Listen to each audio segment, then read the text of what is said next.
ആകട്ടെ. കർത്താവിൻ്റെ സന്നിധിയിൽ നമുക്ക് ഒരുമിച്ച് മധ്യസ്ഥ പ്രാർത്ഥിക്കുന്നതിനും ദൈവവചനം പഠിക്കുന്നതിനും ലഭിച്ചിരിക്കുന്ന അവസരത്തെ ഓർത്ത് ദൈവത്തെ സ്തുതിക്കുന്നു. കർത്താവിൻ്റെ സന്നിധിയിൽ നമുക്ക് ഒരുമിച്ച് കടന്നു വരുവാൻ ആഴ്ചയിൽ 3 ദിവസം ദൈവം ദാനമായി തരുന്നുവല്ലോ.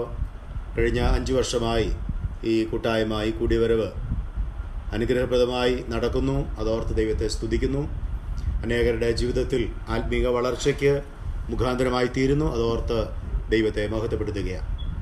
ഇതിന് പിന്നിലുള്ള അധ്വാനങ്ങളും ചെലവുകളും എല്ലാം തന്നെ ദൈവനാമ മഹത്വത്തിനായിട്ട് നാം വേർതിരിക്കുന്നതിൻ്റെ കാരണം ഇത് അനേകരുടെ ജീവിതത്തിൽ ഏറ്റവും അനുഗ്രഹമായി തീരുന്നു. അതാണ് നമ്മുടെ ലക്ഷ്യവും. അതുകൊണ്ട് അങ്ങനെ ദൈവസന്നിധിയിൽ നമ്മൾ ഒരുമിച്ച് ആയിരിക്കുമ്പോൾ, പ്രത്യേകിച്ച് ഞായർ തിങ്കൾ ദിവസങ്ങളിൽ ദൈവവചനം അല്പം കൂടെ വിശദമായി പഠിക്കുവാനായിട്ടുള്ള ഒരു ക്രമീകരണം കൂടെ നമ്മൾ ചെയ്യുകയാണല്ലോ. മധ്യസ്ഥ പ്രാർത്ഥനയ്ക്ക് ശേഷമുള്ളതായ ചുരുങ്ങിയ സമയം, കഴിഞ്ഞ നാളുകളിൽ പ്രത്യേകിച്ച് ഞായറാഴ്ചകളിൽ സങ്കീർത്തന പഠനം തുടരുന്നു. 110 സങ്കീർത്തനങ്ങൾ ഇതിനോടകം ചിന്തിപ്പാനായിട്ട് ദൈവം നമ്മെ സഹായിച്ചു.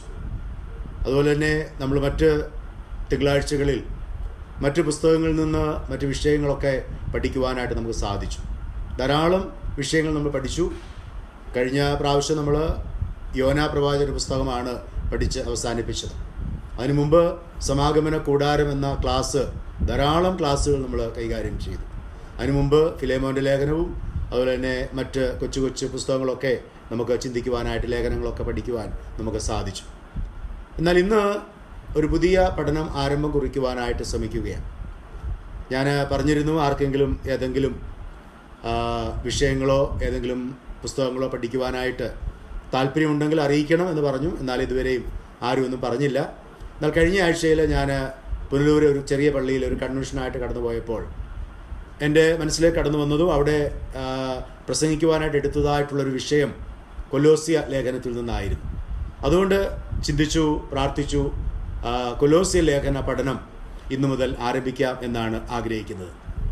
നമുക്കറിയാം, അപ്പോസ്തലനായ പൗലോസിൻ്റെ ലേഖനങ്ങളിൽ വളരെ ഈടുറ്റ കാര്യങ്ങളാണ് പൗലോസ് അപ്പോസ്തലൻ ഇവിടെ രേഖപ്പെടുത്തിയിരിക്കുന്നത്. അതുകൊണ്ട് തികച്ചും വളരെ പ്രാധാന്യം നിറഞ്ഞ ഒരു പുസ്തക പഠനമാണ് ഈ കൊലോസ്യ ലേഖന പഠനം. അതുകൊണ്ട് വളരെ ശ്രദ്ധയോടെ ആയിരിക്കുവാനായിട്ടും നിങ്ങൾ ആയിരിക്കുന്ന ഇടത്ത് ഞാൻ കഴിഞ്ഞ ദിവസങ്ങളൊക്കെ ഓർമ്മപ്പെടുത്തിയതുപോലെ കഴിയുമെങ്കിൽ വീഡിയോ ഇട്ട്, ഫോട്ടോ ഉണ്ടെങ്കിൽ അല്ലെങ്കിൽ ഫോട്ടോ ഇട്ടാൽ അല്ലെങ്കിൽ വീഡിയോ ഉണ്ടെങ്കിൽ അത്രയും ഉണ്ടെങ്കിൽ ഏറ്റവും നല്ലതായിരുന്നു. അങ്ങനെ ഉണ്ടെങ്കിൽ വളരെ പ്രയോജനകരമായിരിക്കും. കാരണം പറയുന്ന ആളിന് മുൻപിൽ ആളുണ്ട് എന്ന് മനസ്സിലാക്കുവാൻ കഴിയില്ലെങ്കിൽ എന്നെ തന്നെ കണ്ടുകൊണ്ട് ഞാൻ പറയുകയാണ്. പ്രസംഗം അത് തന്നെയാണ്, എന്നെ തന്നെ കാണുക, നിങ്ങളെയും കാണുക, ആ ഒരു ഉത്തരവാദിത്വമാണല്ലോ. അതുകൊണ്ട് ആ രീതിയിൽ നമ്മൾ മുന്നോട്ട് പോകുന്നു. പ്രത്യേകിച്ച് ആ കാര്യങ്ങളൊക്കെ ദയവായി ശ്രദ്ധിക്കണം എന്ന് ദൈവനാമത്തിൽ ഓർമ്മപ്പെടുത്തുന്നു. അതുകൊണ്ട് ഈ നാളുകളിൽ ഏറ്റവും അന്വർത്ഥമായി തീരേണ്ടതായിട്ടുള്ള ചില ഉപദേശ വിഷയങ്ങളാണ് പൗലോസ് അപ്പോസ്തലൻ കൊലോസ്യ ലേഖനത്തിലൂടെ നമ്മെ ഓർമ്മപ്പെടുത്തുന്നത്. അതുകൊണ്ട് അത് ചിന്തിക്കാം എന്ന് കർത്താവിൽ ആഗ്രഹിക്കുന്നു. വേദപുസ്തകത്തെ പഴയ പുതിയ നിയമങ്ങളായി വേർതിരിച്ചിരിക്കുന്നു. 66 പുസ്തകങ്ങൾ, 39 പുസ്തകങ്ങൾ പഴയ നിയമത്തിലും 27 പുസ്തകങ്ങൾ നമ്മൾ വായിക്കുന്നത് പുതിയ നിയമത്തിൽ നമുക്ക് കാണുവാനായിട്ട് സാധിക്കുന്നു. 27 പുസ്തകങ്ങളിൽ 21 ലേഖനങ്ങളാണ് പുതിയ നിയമത്തിൽ നമ്മൾ ശ്രദ്ധിക്കുന്നത്. 21 ലേഖനങ്ങളിൽ 14 ലേഖനങ്ങൾ അപ്പോസ്തലനായ പൗലോസിൻ്റെ ലേഖനങ്ങളാണ്. അപ്പോൾ നിങ്ങൾ ചിന്തിച്ച് കാണും, എബ്രായ ലേഖനം ഉൾപ്പെടെയാണ് ഞാൻ ഈ പറഞ്ഞത്. 21 ലേഖനങ്ങളിൽ, മൊത്തമുള്ള 21 ലേഖനങ്ങളിൽ 14 ലേഖനങ്ങൾ അപ്പോസ്തലനായ പൗലോസ് എഴുതി. പൗലോസ് അപ്പോസ്തലൻ എഴുതിയതായിട്ടുള്ള ലേഖനങ്ങൾ നമ്മൾ പഠിച്ചു വരുമ്പോൾ നമുക്കറിയാം, രക്ഷാശാസ്ത്രത്തെക്കുറിച്ച്, അതിൻ്റെ ഇംഗ്ലീഷ് വാക്കുകളൊന്നും ഞാൻ പറഞ്ഞ അതിൻ്റെ തിയോളജിപരമായിട്ടുള്ള വാക്കുകളിലേക്കൊന്നും പോകുന്നില്ല. സോറ്റീരിയോളജി, അതുപോലെ തന്നെ ക്രിസ്റ്റോളജി, എക്ലീഷിയോളജി, അതുപോലെ തന്നെ എസ്കറ്റോളജി, ഈ വിഷയങ്ങളാണ് പൊതുവെ പൗലോസ് അപ്പോസ്തലൻ രേഖപ്പെടുത്തിയിരുന്നത്. എന്ന് വെച്ചാൽ ഈ രക്ഷാശാസ്ത്രപരമായിട്ടുള്ള ലേഖനങ്ങൾ, അതുപോലെ തന്നെ സഭാശാസ്ത്രപരമായിട്ടുള്ള ലേഖനങ്ങൾ, ഭാവികാല പരമായിട്ടുള്ള ലേഖനങ്ങൾ, ക്രിസ്തു ശാസ്ത്രപരമായിട്ടുള്ള ലേഖനങ്ങൾ. പൗലോസ് അങ്ങനെ എഴുതിയ ഒരു ലേഖനമാണ്. എന്നാൽ ഈ ലേഖനം എന്ന് പറയുന്നത് തികച്ചും ക്രിസ്റ്റോളജിയാണ്, ക്രിസ്തു ശാസ്ത്രപരമായിട്ടുള്ള ലേഖനമാണ് ഈ കൊലോസ്യ ലേഖനം. ഈ കൊലോസ്യ ലേഖനത്തിന് ഉൾപ്പെടെയുള്ള 4 ലേഖനങ്ങൾ, എഫേസ്യർ, ഫിലിപ്പിയർ, ഫിലേമോൻ, കൊലോസ്യർ, ഈ 4 ലേഖനങ്ങൾക്ക് മറ്റൊരു പ്രത്യേകതയുണ്ട്. ഒരു പ്രത്യേകത എന്താണെന്ന് ചോദിച്ചാൽ, ഈ 4 ലേഖനങ്ങളെ, എഫേസ്യർ, ഫിലിപ്പിയർ, കൊലോസ്യർ, ഫിലേമോൻ എന്ന 4 ലേഖനങ്ങൾക്ക് പ്രിസൺ എപ്പിസൽ അല്ലെങ്കിൽ കാരാഗ്രഹ ലേഖനങ്ങൾ എന്നാണ് പറയുന്നത്. എന്ന് വെച്ചാൽ അപ്പോസ്തലനായ പൗലോസ് സുവിശേഷ നിമിത്തം കാരാഗ്രഹത്തിൽ കിടന്നതായിട്ടുള്ള കാലയളവിൽ വ്യത്യസ്ത സാഹചര്യങ്ങളിൽ താൻ കടന്നുപോയപ്പോൾ വ്യത്യസ്ത ആളുകളുടെ കൈവശം പല സഭകളിലേക്ക് കൊടുത്തുവിട്ട ലേഖനങ്ങളെയാണ് ഇവിടെ പറയുന്നതായിട്ടുള്ള കാരാഗ്രഹ ലേഖനങ്ങൾ. ക്രിസ്തുവും സഭയുമായിട്ടുള്ള ബന്ധമാണ് പ്രധാനമായും ഈ കൊലോസ്യ ലേഖനത്തിലൂടെ പൗലോസ് അപ്പോസ്തലൻ വിശദീകരിക്കുന്നത്. അപ്പോൾ കൊലോസ്യ ലേഖനം ഉൾപ്പെടുന്നതായിട്ടുള്ള കാരാഗ്രഹ ലേഖനങ്ങൾ എന്ന് ഞാൻ പറഞ്ഞപ്പോൾ, കൊലോസ്യ ലേഖനമാണ് ആദ്യമായി എഴുതിയത് എന്ന് വേദപണ്ഡിതാക്കൾ പറയുന്നു. AD 60 കാലയളവിൽ. AD 60 കാലയളവിലാണ് ഈ ലേഖനം താൻ എഴുതിയത് എന്ന് വേദപണ്ഡിതാക്കൾ പറയുന്നു. നമുക്കറിയാം, ഗലാത്യ ലേഖനത്തിന് റോമാലേഖനവുമായിട്ട് അല്പബന്ധമുണ്ട്. റോമാലേഖനവും ഗലാത്യ ലേഖനവും തമ്മിൽ വളരെ അടുത്ത ബന്ധമുണ്ട്. അതോടൊപ്പം തന്നെ എഫേസ്യ ലേഖനവും കൊലോസ്യ ലേഖനവും തമ്മിൽ വളരെ താരതമ്യമുണ്ട് എന്നുള്ളത് നമ്മൾ വായിച്ച് പഠിക്കുമ്പോൾ മനസ്സിലാക്കുവാൻ സാധിക്കും. 78 കാര്യങ്ങൾ, അതായത് 155 വാക്യങ്ങളിൽ, പ്രത്യേകിച്ച് എഫേസ്യ ലേഖനത്തിൽ ആവർത്തിച്ചിരിക്കുന്നതായിട്ടുള്ള ഈ കാര്യങ്ങൾ, ഈ വാക്യങ്ങളിൽ 78 കാര്യങ്ങൾ പല നിലകളിൽ കൊലോസ്യ ലേഖനത്തിൽ ആവർത്തിച്ചിട്ടുണ്ടെന്നുള്ളത് നമുക്ക് ഓർക്കുവാൻ സാധിക്കും. 155 വാക്യങ്ങളിൽ 78 വാക്യങ്ങൾ അല്ലെങ്കിൽ ആശയങ്ങൾ ഈ കൊലോസ്യ ലേഖനത്തിൽ പൗലോസ് അപ്പോസ്തലൻ ആവർത്തിച്ചിട്ടുണ്ട് എന്നുള്ളത് നമുക്ക് കാണുവാനായിട്ട് സാധിക്കും. എഫേസ്യ ലേഖനവും കൊലോസ്യ ലേഖനം തമ്മിലുള്ളതായ ഒരല്പം ചിത്രം ഒന്ന് നമ്മൾ ഓടിച്ച് മുന്നോട്ട് ചിന്തിക്കുവാനായിട്ട് ആഗ്രഹിക്കുകയാണ്. എഫേസ്യ ലേഖനത്തിൽ ക്രിസ്തുവിൻ്റെ ശരീരമായിട്ട് എഫേസ്യ ലേഖനം, അതായത് ക്രിസ്തുവിൻ്റെ ശരീരമാകുന്ന സഭയെക്കുറിച്ച് പഠിപ്പിക്കുമ്പോൾ, കൊലോസ്യ ലേഖനത്തിൽ ക്രിസ്തു ആ സഭയുടെ ശിരസ്സാണ് എന്ന് ആണ് പ്രത്യേകതയോടെ പഠിപ്പിക്കുന്നത്. മനസ്സിലായി കാണുമല്ലോ. എഫേസ്യ ലേഖനം ശരീരമാകുന്ന സഭ, അതായത് കർത്താവായ യേശു ക്രിസ്തുവിൻ്റെ ശരീരമാകുന്ന സഭയെക്കുറിച്ച് പഠിപ്പിക്കുമ്പോൾ, കൊലോസ്യ ലേഖനം കർത്താവായ യേശു ക്രിസ്തുവിൻ്റെ ശരീരമാകുന്ന സഭയുടെ തലയാണ് കൊലോസ്യ ലേഖനം എന്നുള്ളത് ക്രിസ്തുവിനെ ആ രീതിയിലാണ് അവിടെ ഓർമ്മപ്പെടുത്തുന്നത്. മാത്രമല്ല, എഫേസ്യ ലേഖനത്തിൽ ധാരാളം മറ്റു കാര്യങ്ങൾ ഓർമ്മപ്പെടുത്തുവാനായിട്ട് സാധിക്കുന്നുണ്ട്. കൊലോസ്യ ലേഖനത്തിൽ പല വ്യക്തികൾക്കും വന്ദനം പറയുന്നതായിട്ട് വായിക്കുന്നു. എഫേസ്യ ലേഖനത്തിൽ ആരെക്കുറിച്ചും ആരോടും വന്ദനം പറയുന്നില്ല എന്ന് പറയുന്നു.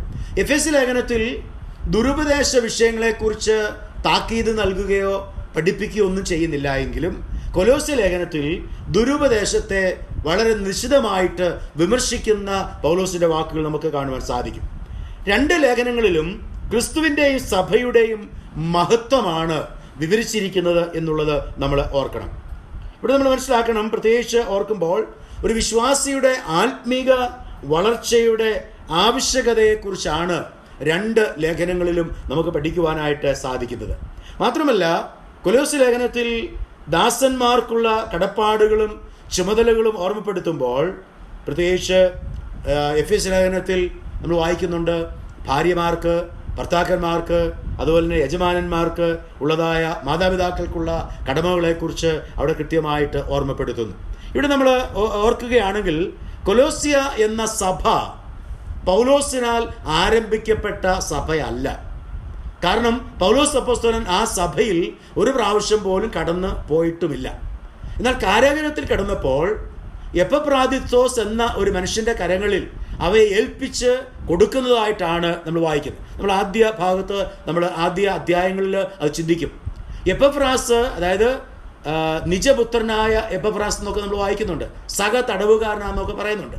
അങ്ങനെയെങ്കിൽ സഹ തടവുകാരനായിരുന്നതായിട്ടുള്ള എപ്പഫ്രാസിന് പൗലോസിൽ നിന്ന് കേട്ടതായുള്ള സുവിശേഷം താൻ ജയിലിൽ നിന്ന് വിടുതൽ പ്രാപിച്ചപ്പോൾ ചെന്ന് അവിടെയുള്ള ജനങ്ങളോട് പറഞ്ഞ് അവിടെ ഒരു സഭ ആരംഭിച്ചു എന്ന് മനസ്സിലാക്കിയപ്പോൾ, വീണ്ടും ഈ എപ്പഫ്രാസ് സുവിശേഷ നിമിത്തം ജയിലിൽ അടയ്ക്കപ്പെട്ടപ്പോൾ വീണ്ടും അവർ ഒരുമിച്ച് വന്ന കാലയളവിൽ ഇവർ ആ സഭയെക്കുറിച്ച് പറയുകയും ആ സഭയിലെ വിശ്വാസികൾ ആത്മീയമായി വളരുവാൻ വേണ്ടി എപ്പഫ്രാദിത്തോസിൻ്റെ കരങ്ങളിൽ എടുത്തു കൊടുത്തതായിട്ടുള്ള കാര്യമായിട്ട് ഇതിനെക്കുറിച്ച് പറയുന്നു. തിഹിക്കോസ് ആണ് ഇത് കൊണ്ട് അവിടെ എത്തിച്ചത് എന്നൊക്കെയാണ് ചരിത്രം നമുക്ക് കാണുവാനായിട്ട് സാധിക്കുന്നത്. എന്തുമാകട്ടെ, നമുക്ക് ഒത്തിരി കാര്യങ്ങളിൽ നിന്ന് പഠിക്കുവാനായിട്ടുണ്ട്.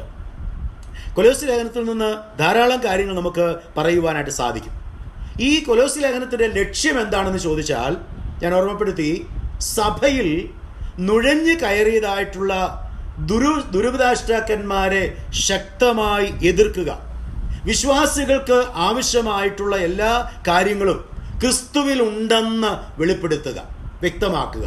ഇതാണ് കൊലോസ്യ ലേഖനത്തിൻ്റെ ലക്ഷ്യം. മാത്രമല്ല, ഈ പുസ്തക പ്രാധാന്യം നമ്മൾ പഠിക്കുമ്പോൾ തത്വശാസ്ത്രം അല്ലെങ്കിൽ നോസ്റ്റിസിസം എന്നതായിട്ടുള്ള ഒരു ചിന്ത, തത്വജ്ഞാനം വർദ്ധിച്ച ഒരു കാലയളവിലായിരുന്നു പൗലോസ് ഈ ലേഖനം എഴുതുന്നത്. നമുക്കറിയാം, ഇന്നും അതൊരു അർത്ഥപൂർണമായൊരു കാര്യമാണ്. അറിവ് കൂടുമ്പോൾ പലരും പല കാര്യങ്ങൾ എതിരാണെന്ന് പറയാറുണ്ട്, തെറ്റാണെന്ന് പറയാറുണ്ട്. ചിലപ്പോൾ ബൈബിൾ പരമായിട്ടുള്ള അറിവ് കൂടുമ്പോൾ ചില ആളുകളെങ്കിലും ഇതെല്ലാം തെറ്റാണെന്ന് പറയുന്ന ആളുകളെയും ഞാൻ കണ്ടിട്ടുണ്ട്. അപ്പോൾ അറിവ് കൂടുന്നതനുസരിച്ച് പല പല ദുരുപദേശങ്ങൾ പലയിടങ്ങളിൽ ഉണ്ടായപ്പോൾ അതിനെ നിശ്ചിതമായി വിമർശിപ്പാനായിട്ടാണ് പൗലോസ് വ്യക്തമായിട്ട് ഇടയാകുന്നത്. അതുകൊണ്ട് ഇവിടെ നമ്മൾ പറയുവാനായിട്ട് ശ്രമിക്കുന്നത്, ക്രിസ്തുവിൻ്റെ ദൈവത്വത്തെ നിഷേധിക്കുന്ന ഒരു സമൂഹം ഇന്നുമുണ്ടല്ലോ. അതുകൊണ്ട് ഏറ്റവും അർത്ഥപൂർണമായി ഈ വാക്കുകൾ നമുക്ക് ചിന്തിക്കുവാനായിട്ട് സാധിക്കും. അങ്ങനെയുള്ളതായിട്ടുള്ള ആളുകൾ പറയുന്നത് എന്താണെന്നറിയാമോ? യേശുക്രിസ്തു കേവലം ദൈവത്തിൻ്റെ ഒരു സൃഷ്ടി മാത്രമാണ്. എന്നാൽ ഈ ആളുകൾ പറയുന്നത് ക്രിസ്തുവിൻ്റെ പൂർവാധിക്യത്തെ, ക്രിസ്തുവിൻ്റെ അസ്തിത്വത്തെ ചോദ്യം ചെയ്യുന്നതായിട്ടുള്ള ഒരു കാലയളവിലാണ് പൗലോസ് ഈ ലേഖനം എഴുതുന്നത്. എന്നാൽ എന്താണ് പൗലോസ് ചെയ്തതെന്നറിയാമോ? ക്രിസ്തുവിൻ്റെ സർവാധിക്യത്തെ ഉറപ്പിച്ചുകൊണ്ട് ക്രിസ്തു ഉന്നതനാണ് എന്ന് വ്യക്തമായി ഉറപ്പിച്ച് കാണിക്കുന്നതായിട്ടുള്ള ഒരു കാര്യം. മാത്രമല്ല, കർത്താവിൻ്റെ യേശുക്രിസ്തുവിൻ്റെ സർവശക്തിയെയും സർവജ്ഞാനത്തെയും ഉറപ്പിച്ച് സ്ഥാപിച്ച് പറയുവാൻ വേണ്ടി പൗലോസ് അപ്പോസ്തലൻ ഈ ലേഖനം എഴുതുകയാണ്. മാത്രമല്ല, ഈ ക്രിസ്തു സകലത്തിനും മുമ്പനായിരിക്കുന്നു, എല്ലാറ്റിനും മതിയായവൻ, അവൻ ഏറ്റവും ഒന്നാം സ്ഥാനം, എല്ലാറ്റിനും മുമ്പൻ എന്ന് കാണിക്കുവാനായിട്ടാണ് ഈ കാര്യങ്ങൾ പഠിപ്പിക്കുന്നത് എന്നുള്ളത് നമുക്ക് ഓർക്കുവാനായിട്ട് സാധിക്കും. ഇതിൽ നമ്മൾ വായിക്കുമ്പോൾ 2 വാക്യങ്ങൾ ശ്രദ്ധിക്കുവാൻ കഴിയും. ഈ കൊലോസ്യ ലേഖനത്തിൽ 2 വാക്യങ്ങൾ എന്ന് വെച്ചാൽ, ഒന്ന് ഇങ്ങനെ നമുക്ക് പറയുവാൻ കഴിയും, അതിന് വേണമെങ്കിൽ താക്കോൽ വാക്യങ്ങൾ, കീ വേഴ്സസ് എന്ന് വേണമെങ്കിൽ പറയാൻ സാധിക്കും. ഒന്ന് 2-ാം അധ്യായം 9-ാം വാക്യവും മറ്റൊന്ന് 4-ാം അധ്യായം 6-ാമത്തെ വാക്യവുമാണ്. 2-ാം അധ്യായം 9-ാമത്തെ വാക്യവും 4-ാം അധ്യായം 6-ാമത്തെ വാക്യവും. 2-ാം അധ്യായം 9-ാം വാക്യം ഇങ്ങനെ നമ്മളെ പഠിപ്പിക്കുന്നു. 2-ാം അധ്യായത്തിൻ്റെ 9-ാമത്തെ വാക്യം, അവനിലല്ലോ ദൈവത്തിൻ്റെ സർവസമ്പൂർണതയും ദേഹരൂപമായി വസിക്കുന്നത്. എന്നിട്ട് എന്താ പറയുന്നത്? 10-ാമത്തെ വാക്യത്തിൽ പറയുന്നു, എല്ലാ വാഴ്ചയ്ക്കും അധികാരത്തിനും തലയായ അവനിൽ നിങ്ങൾ പരിപൂർണരായിരിക്കുന്നു. എന്താണ് ഇവിടെ മനസ്സിലാക്കുന്നത്? ക്രിസ്തുവിലാണ് ദൈവത്തിൻ്റെ സകല സമ്പൂർണതയും ദേഹരൂപമായി വസിക്കുന്നത് എന്ന് പറഞ്ഞിട്ട് ആ ക്രിസ്തുവിൽ നമ്മൾ ആരായിരിക്കുന്നു? പരിപൂർണരായിരിക്കുന്നു. ഈ വിഷയമാണ് ഒന്നാമതായിട്ട് പഠിപ്പിക്കുന്നത്. രണ്ടാമത് 4-ാം അധ്യായത്തിലേക്ക് വരുമ്പോൾ അതിൻ്റെ 6-ാമത്തെ വാക്യത്തിൽ പറയുന്നുണ്ട്, ഓരോരുത്തരോടും നിങ്ങൾ എങ്ങനെ ഉത്തരം പറയണം എന്ന് അറിയേണ്ടതിന് നിങ്ങളുടെ വാക്ക് എപ്പോഴും കൃപയോടു കൂടിയതും ഉപ്പിനാൽ രുചി വരുത്തിയതും ആയിരിക്കട്ടെ എന്ന്. അപ്പോൾ ഈ 2 വാക്യങ്ങൾ ശ്രദ്ധിക്കുമ്പോൾ ഇങ്ങനെ നമുക്ക് പറയുവാൻ സാധിക്കും, ക്രിസ്തു എല്ലാറ്റിനും ഉന്നതനാണ്, ആ ക്രിസ്തുവിൽ വിശ്വാസി തികഞ്ഞവനായിത്തീരുന്നു. അതുകൊണ്ട് നമ്മുടെ വാക്കുകൾ എന്ത് ചെയ്യണം? ഉപ്പിനോട് കൂടിയതും ഉപ്പിനാൽ രുചി വരുത്തിയതും കൃപയോട് കൂടിയതുമായിരിക്കണം എന്ന് ഓർമ്മപ്പെടുത്തുകയാണ്. അതുകൊണ്ട് ക്രിസ്തു ദൈവത്തിൻ്റെ സർവ സമ്പൂർണതയുമുള്ളവൻ എന്ന ആശയമാണ് ഇവിടെ വ്യക്തമായിട്ട് പഠിപ്പിക്കുന്നത്. അതുകൊണ്ട് ഈ കാര്യങ്ങൾ നമുക്ക് ആ രീതിയിൽ മുൻപോട്ട് പഠിക്കുവാനായിട്ട് സാധിക്കും. 4 അധ്യായങ്ങൾ ഈ കൊലോസ്യ ലേഖനത്തിലുണ്ട്. 4 അധ്യായങ്ങളിൽ ചേർന്ന് 95 വാക്യങ്ങൾ നമുക്ക് പഠിക്കുവാൻ സാധിക്കും. 4 അധ്യായങ്ങൾ 95 വാക്യങ്ങൾ. ഇതിൽ നമ്മൾ അതിൻ്റെ ഒരു ഡിവിഷനായി ഞാൻ പഠിക്കുവാനുള്ള എളുപ്പത്തിന് വേണ്ടി അതിൻ്റെ വിഭജനം പറഞ്ഞ് മുന്നോട്ട് പോകാനായിട്ട് ആഗ്രഹിക്കും. നമ്മൾ ഓരോ വാക്യങ്ങളും പഠിച്ച് ധ്യാനിക്കുവാനായിട്ടാണ് ശ്രമിക്കുന്നത്. അത് പിന്നീട് നമുക്ക് മുന്നോട്ട് പോകുവാൻ സാധിക്കും. 1-ാം അധ്യായം 1 മുതൽ 8 വരെയുള്ള വാക്യങ്ങൾ പഠിക്കുമ്പോൾ 1-ാം അധ്യായം 1 മുതൽ 8 വരെയുള്ള വാക്യങ്ങളിൽ അവിടെ പറയുന്നുണ്ട് അഭിവാദനവും പ്രാർത്ഥനയുമാണ്. പൗലോസ് കൊലോസ്യ സഭയിലെ വിശ്വാസികളെ വെൽക്കം ചെയ്യുന്നു, ഗ്രീറ്റ് ചെയ്യുന്നു. അതോടൊപ്പം തന്നെ ഒരു നല്ല പ്രാർത്ഥനയുടെ പ്രാധാന്യം, പ്രാർത്ഥന എന്താണ് പ്രാർത്ഥന, എങ്ങനെ പ്രാർത്ഥിക്കണം എന്ന വിഷയത്തെക്കുറിച്ചും പൗലോസ് അവിടെ പഠിപ്പിക്കുന്നു. രണ്ടാമതായിട്ട് കാണുവാൻ സാധിക്കുന്നത് 9-ാം വാക്യം മുതൽ 14 വരെയുള്ള വാക്യങ്ങളിൽ പറയുന്നു കൊലോസിലെ വിശ്വാസികൾക്ക് വേണ്ടിയുള്ള പൗലോസിൻ്റെ പ്രാർത്ഥന. അതൊരു പ്രത്യേക പ്രാർത്ഥനയായി നമ്മൾ കാണുന്നു. 1 മുതൽ 8 വരെയുള്ള വാക്യങ്ങളിൽ പ്രാർത്ഥനയും സ്വാഗതവുമാണെങ്കിൽ പ്രാർത്ഥനയെ പ്രത്യേകതയായി ഓർമ്മപ്പെടുത്തുന്നത് 9 മുതൽ 14 വരെയുള്ള വാക്യങ്ങളിലാണ്. ഇതേ പ്രാർത്ഥന തന്നെ എഫേസ്യ ലേഖനത്തിൽ നമുക്ക് പഠിക്കുവാൻ സാധിക്കും. അതുകൊണ്ടാണ് ഞാൻ പറഞ്ഞത് എഫേസ്യ ലേഖനവും കൊലോസ്യ ലേഖനവും ഒത്തിരി താരതമ്യങ്ങൾ ഉണ്ട്. അപ്പോൾ വിശ്വാസികൾക്ക് വേണ്ടി, കൊലോസിലെ വിശ്വാസികൾക്ക് വേണ്ടിയുള്ള പൗലോസിൻ്റെ പ്രാർത്ഥനയാണ് 9 മുതൽ 14 വരെയുള്ളതായ വാക്യങ്ങൾ. മൂന്നാമതായിട്ട് 15 മുതൽ 23 വരെയുള്ള വാക്യങ്ങളിൽ നമുക്ക് കാണുവാൻ സാധിക്കുന്നത് 15 മുതൽ 23 വരെയുള്ള വാക്യങ്ങളിൽ ക്രിസ്തുവിൻ്റെ പൂർവകാല മഹത്വത്തെക്കുറിച്ച് പറയുന്നു. ക്രിസ്തു ഉള്ളവനാണ്, ഉണ്ടായവനല്ല. അപ്പോൾ ക്രിസ്തുവിൻ്റെ പൂർവ്വകാലത്തെക്കുറിച്ച്, മുൻപുള്ള കാലയളവിനെക്കുറിച്ച് വ്യക്തമായിട്ടും കൊലോസിലെ വിശ്വാസികളെ ഓർമ്മപ്പെടുത്തുന്നു. അതാണ് ഈ 15 മുതൽ 23 വരെയുള്ളതായ വാക്യങ്ങൾ. 24 മുതൽ 2-ാം അധ്യായം 23 വരെയുള്ള വാക്യങ്ങളിൽ പഠിക്കുന്നത് കൊലോസ്യ സഭയെക്കുറിച്ചുള്ള അപ്പോസ്തലൻ്റെ ഉത്കണ്ഠയാണ്. സഭയെക്കുറിച്ച് അപ്പോസ്തലനുള്ളതായ ഉത്കണ്ഠ. കൊരിന്ത്യർ ലേഖനത്തിൽ ഒരു വാക്യം നമ്മളിങ്ങനെ വായിക്കുന്നു, എനിക്ക് ഒത്തിരി കാര്യങ്ങൾ ചെയ്തു തീർക്കുവാനായിട്ടുണ്ട്, അതുകൂടാതെ സഭയെക്കുറിച്ചുള്ള ചിന്താഭാരം എന്ന തിരക്കും എനിക്കുണ്ട് എന്ന് പൗലോസ് കൊരിന്ത്യയിലെ വിശ്വാസികളെ കുറിച്ച് പറയുന്നുണ്ട്. അപ്പോൾ അവിടെ എന്താ പറഞ്ഞത്? കൊരിന്ത്യ സഭക്കാരെ കുറിച്ച് പറയുകയാണ് സഭയെക്കുറിച്ചുള്ള ചിന്താഭാരം എന്ന തിരക്ക്. എന്നുവെച്ചാൽ താൻ ഉൾപ്പെടുന്ന, തന്നാൽ ആരംഭിച്ച, താൻ കടന്നുപോയ, സന്ദർശിച്ച സഭകളെക്കുറിച്ചുള്ള ചിന്താഭാരം, ഉത്കണ്ഠ, ഒരു ആകുലത. എന്താണ്?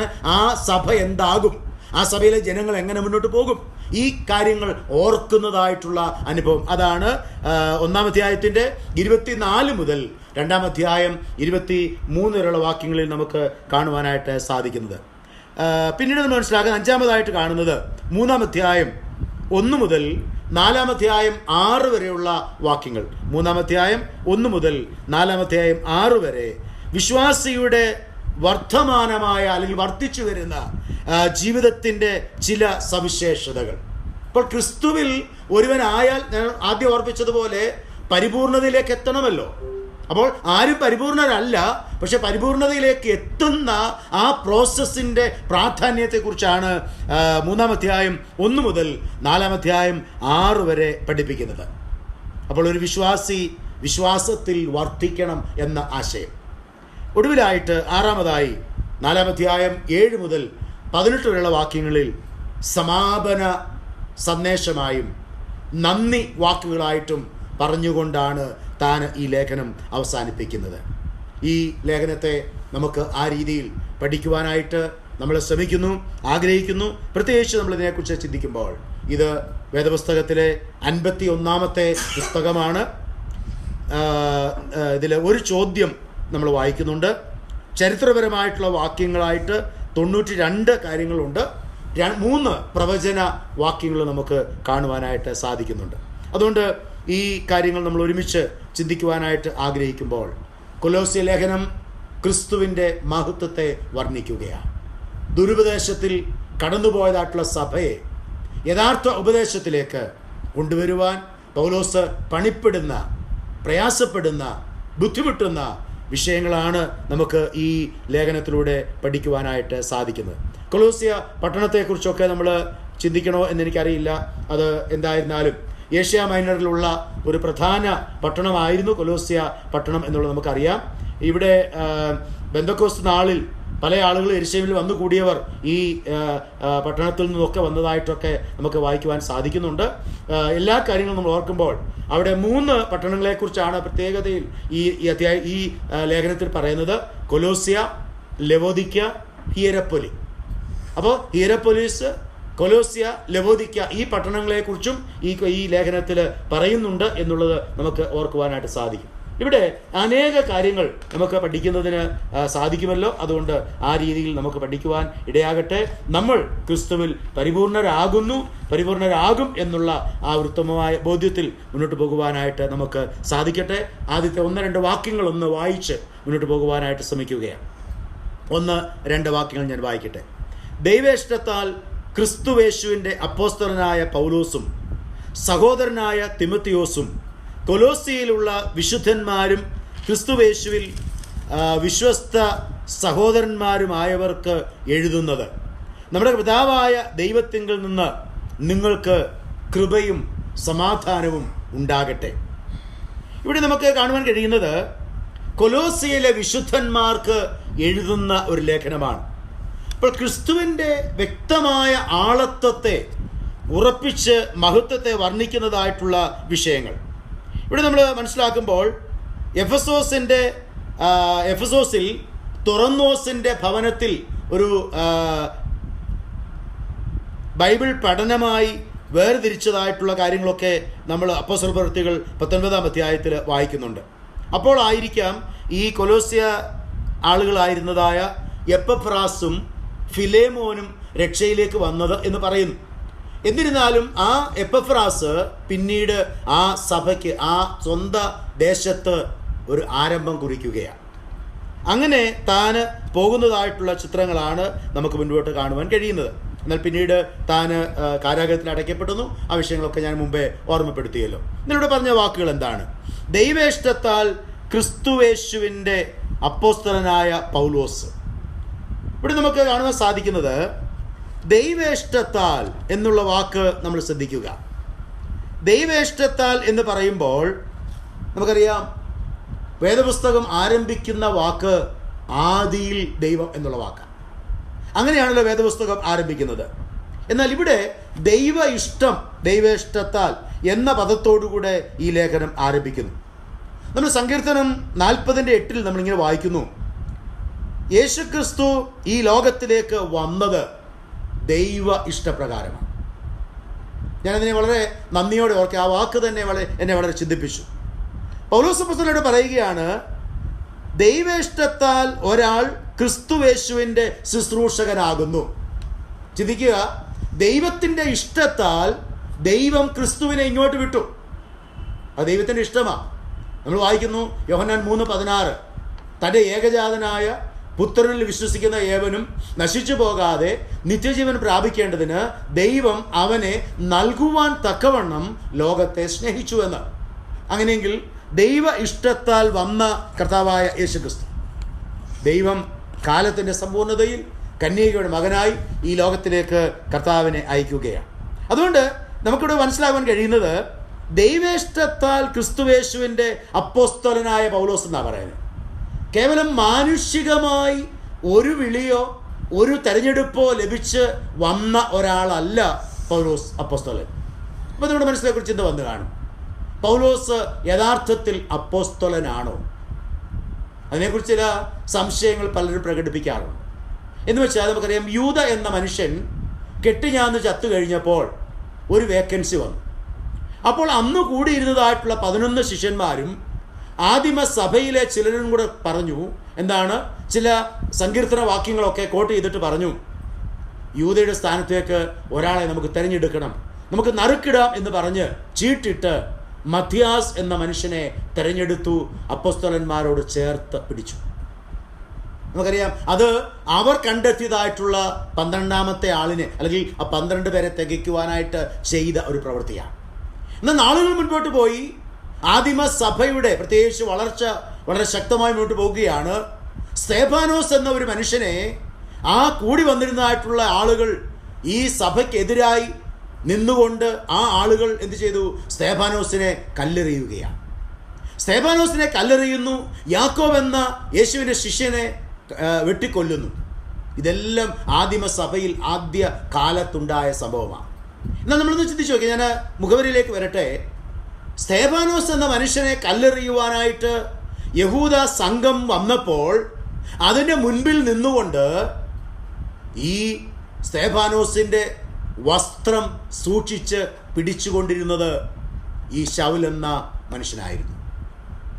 സ്തേഫാനോസിൻ്റെ വിശ്വാസവും സ്തേഫാനോസിൻ്റെ പ്രസംഗവും അവിടെ ഉണ്ടായ തൻ്റെ പ്രതികരണവും ഈ മനുഷ്യനിൽ ഉളവാക്കിയതായിട്ടുള്ള ചലനം അല്പം കുറവല്ല.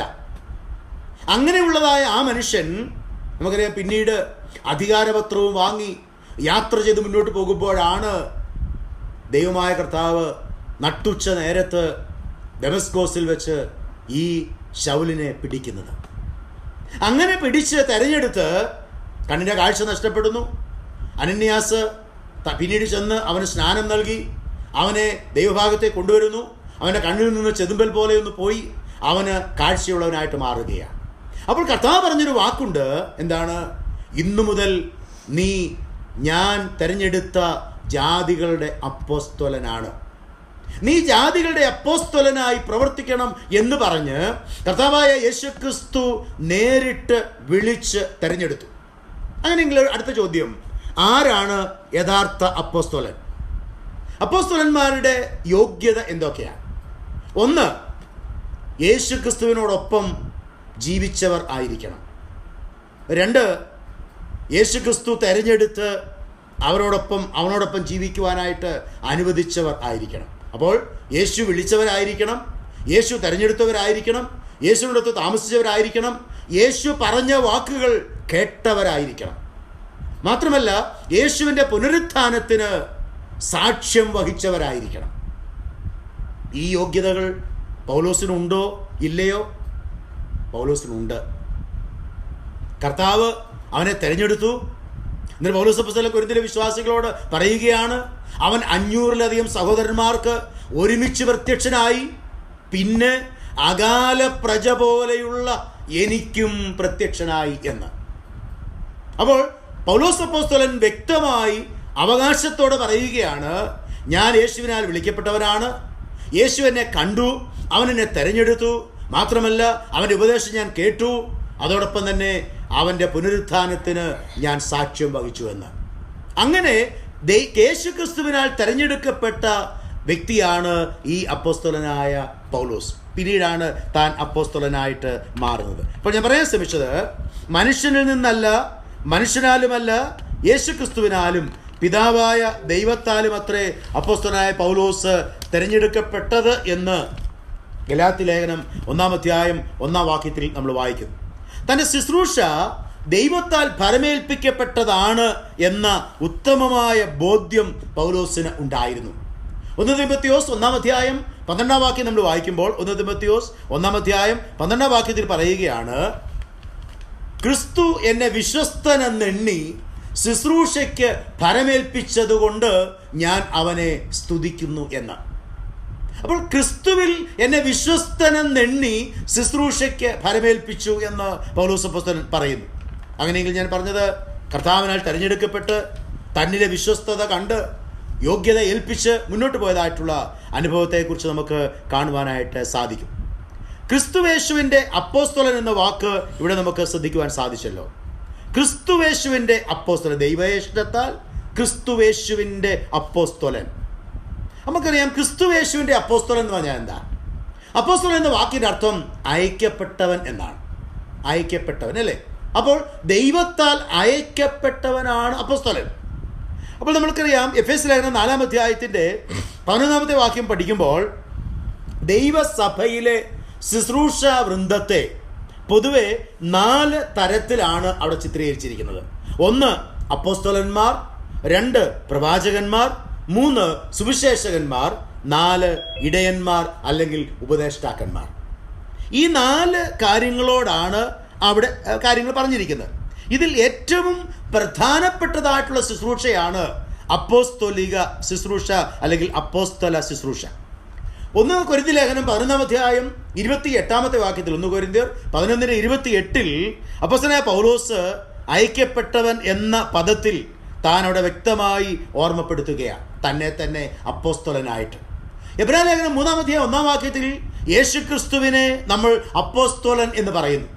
എന്താണ് അവിടെ പറയുന്നത്?